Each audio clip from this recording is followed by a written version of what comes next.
Quel est le principal problème des formations pour community manager? C'est ce dont je vais vous parler dans cette vidéo. Et dans cette vidéo, je vais vous présenter deux problèmes principaux que l'on retrouve dans les formations pour devenir community manager.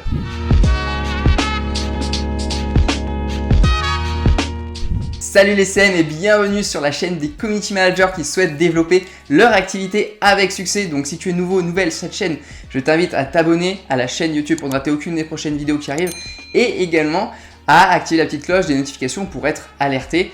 Je t'invite également à venir me suivre sur Instagram, on publie quotidiennement, il y a du contenu différent, tu peux venir échanger avec moi et on s'éclate beaucoup là-bas également. Donc maintenant pour rentrer dans le vif du sujet, quels sont les principales erreurs, les principales problématiques, à mon goût, que l'on retrouve dans les formations pour community manager. Alors déjà, premièrement, dans cette vidéo, je vais parler de tout ce qui va être, on va dire, parcours scolaire académique classique et également organisme de formation, voilà, comme on peut voir un peu de partout sur internet. Alors cette vidéo, le but c'est pas de faire du school bashing, donc de venir critiquer voilà, le système scolaire, les formations, dire que c'est nul, que c'est ci, que c'est ça. Il y a beaucoup de gens qui font ça sur internet. Là c'est pas le but de critiquer le système, de critiquer les autres et de dire moi je suis mieux, je sais tout.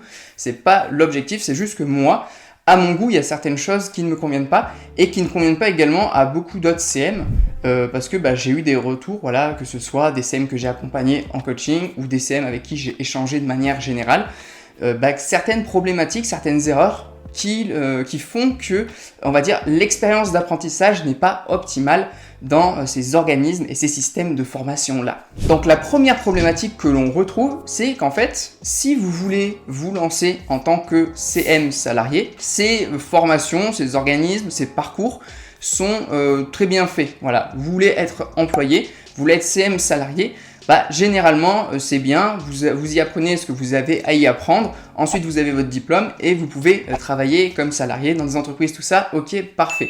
Par contre, lorsque vous voulez vous lancer en freelance, là c'est une autre histoire. En fait, généralement, ces formations, ces organismes-là, ils ne vous préparent pas à devenir freelance. Donc ils vous préparent à être community manager, donc avec tout ce qui est réseaux sociaux, etc. et tout ce qui entoure le métier de community manager.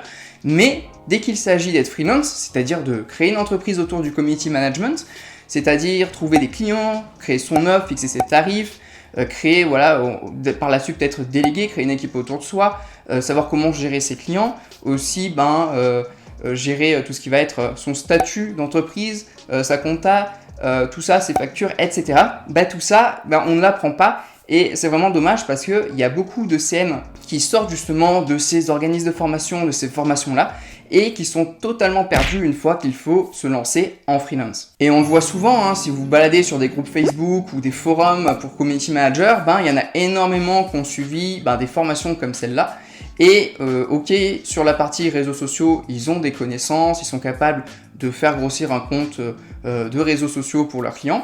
Mais par contre, quand il s'agit, eux, d'aller prospecter, chercher des clients, développer leur activité et en vivre confortablement en tant que freelance, là, c'est une autre histoire et c'est beaucoup plus compliqué. Donc la première problématique, elle vient vraiment de là, c'est que ces organismes de formation et ces parcours, on va dire, plus classiques, avec des diplômes au bout, donc des parcours, on va dire, diplômants, ne préparent pas ou très rarement ou très peu à une carrière de freelance et à un CM qui veut lancer son entreprise autour du community management. Et la deuxième problématique que je vois également à ces organismes de formation, à ces formations diplômantes, c'est quelque chose qui vient, qui est relié au point qu'on a vu avant.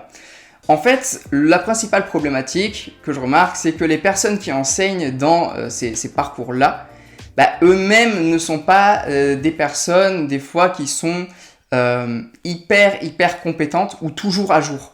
Donc il y a des personnes qui des fois vont vous enseigner des choses sur les réseaux sociaux, comment être community manager, mais eux-mêmes des fois ne l'ont jamais été ou pas longtemps ou n'ont pas une grosse expérience là-dedans. Donc déjà si eux-mêmes ils n'ont pas une grosse expérience ou ils ne l'ont pas été, comment vous voulez qu'ils vous lancent convenablement et d'autant plus en freelance. Donc en fait la première raison pour laquelle on voit pas de choses pour les freelance ou du moins pas assez en détail et pas de manière assez avancée dans ces organismes-là, c'est qu'en fait, les personnes qui vous enseignent elles-mêmes en fait ne savent pas comment avoir une bonne carrière de freelance. Donc à part vous dire de travailler votre réseau et de vous inscrire sur des plateformes de freelance, ils ne savent pas vraiment vous donner de conseils concrets. Et donc la problématique elle est là, c'est que vous avez des personnes qui elles-mêmes des fois ne sont même pas hyper aptes. Alors je dis pas qu'elles sont pas compétentes tout ça, mais ça va vite l'information et je remarque souvent que d'après des CM qui ont justement suivi ce genre de formation-là, que les cours sont pas à jour et les réseaux sociaux ça va vite. Chaque jour, chaque semaine, chaque mois, il y a des mises à jour et ces organismes-là, ces formateurs-là, ils se mettent pas à jour. Ils sont là pour donner leur programme, prendre leur salaire à la fin du mois, mais ils se mettent pas constamment à jour et c'est des fois pas forcément les plus qualifiés ou les personnes les plus compétentes pour donner des conseils et d'autant plus en freelance par la suite.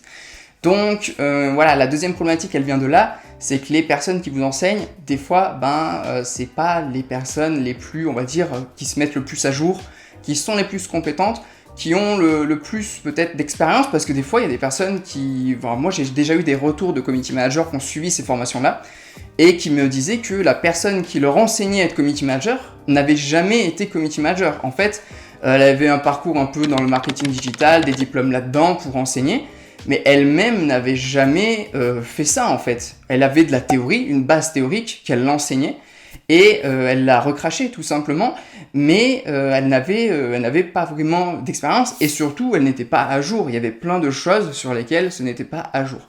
Alors forcément, moi j'ai jamais suivi ce genre de formation-là ou d'organisme, mais voilà, quand j'ai des retours de community managers qui le font, moi je regarde un peu ce qui se fait, je regarde un peu comment ça fonctionne tout ça, je vois qu'il y a des choses qui ne vont pas et notamment sur la partie freelance parce qu'évidemment si ces personnes-là elles ne l'ont jamais fait, comment vous voulez qu'elles vous l'enseignent et encore plus en freelance. Voilà, à la limite si elles ont été community manager employées, elles peuvent vous expliquer comment être un bon community manager employé, mais elles ne pourront pas vous enseigner à être un bon freelance. Donc pour moi la problématique elle est sur ces deux points vraiment de tout ce qui est formation, organisme.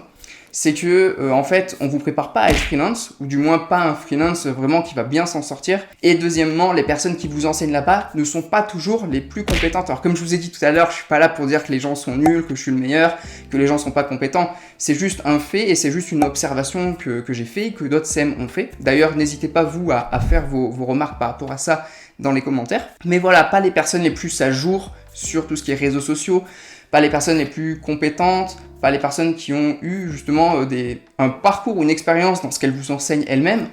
Et en fait, les deux problématiques, elles viennent de là. Donc j'ai fait cette vidéo pas juste pour balancer des faits comme ça. Moi, l'idée derrière, c'est que je vous donne une solution.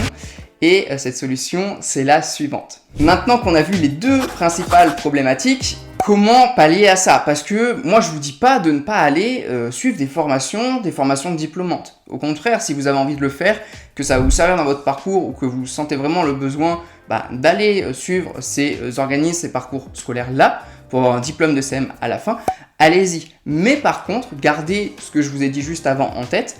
Et pour pallier à ça, justement, ce que vous allez devoir faire, c'est vous, à côté, suivre les actualités. Donc voilà, qu'est-ce qui a été mis à jour, quelles sont les dernières nouveautés sur les réseaux sociaux. Et également, si vous voulez vous lancer en freelance par la suite, vous former sur cette partie entrepreneuriale. Donc, ok, à l'école, dans mon organisme de formation, j'apprends comment être un bon CM, comment faire X ou Y chose. Mais à côté, vu que je veux me lancer en freelance, il faut que j'apprenne comment on fait une offre, comment derrière je fixe mes tarifs, comment je trouve des clients, comment derrière je fidélise, comment je délivre efficacement pour garder mes clients sur du long terme, comment je délègue et évidemment par la suite, etc., etc. Comment je fais des factures, des devis, nanani, nanana, etc., etc. Voilà, je vais pas vous détailler tout, mais en gros, tout ce que vous n'apprenez pas à l'école, voilà, dans votre formation, apprenez-le à côté. Ça vous permettra de venir compléter les lacunes que j'ai citées juste avant et vous serez toujours un ou une meilleure CM en faisant ça à côté. Donc voilà les CM pour cette vidéo, je le redis, l'idée ici c'était pas de critiquer, de dire que c'était nul et qu'il faut pas aller faire des formations. Au contraire, allez-y si c'est quelque chose que vous voulez, mais à côté de ça, formez-vous également sur ce qui vous manque justement dans ces formations-là Et justement, vous êtes au bon endroit sur cette chaîne YouTube, donc je vous invite à vous abonner, à découvrir également les autres vidéos. Et puis, si vous voulez lancer votre activité de freelance avec succès, je vous invite à accéder à la formation offerte que j'ai mis dans le lien. C'est le premier lien dans la description, dans laquelle j'ai fait une formation qui va de A à Z pour vous aider à développer votre activité de CM freelance avec succès. Donc voilà, je vous invite également à me partager vos expériences par rapport aux formations dans les commentaires, à partager cette vidéo à un ou une CM qui voudrait également se former. Le petit like qui fait plaisir. Et de toute manière, les CM, ah oui, venez me suivre sur Instagram également, j'allais oublier, venez me suivre sur Instagram, c'est super sympa d'échanger là-bas également. Et de toute manière, les CM, on se retrouve chaque semaine, plusieurs fois par semaine sur cette chaîne YouTube, quotidiennement sur Instagram. Et d'ici là, déchirez tout dans votre activité, tenez-vous bien, et puis on se dit à la prochaine. Ciao les CM.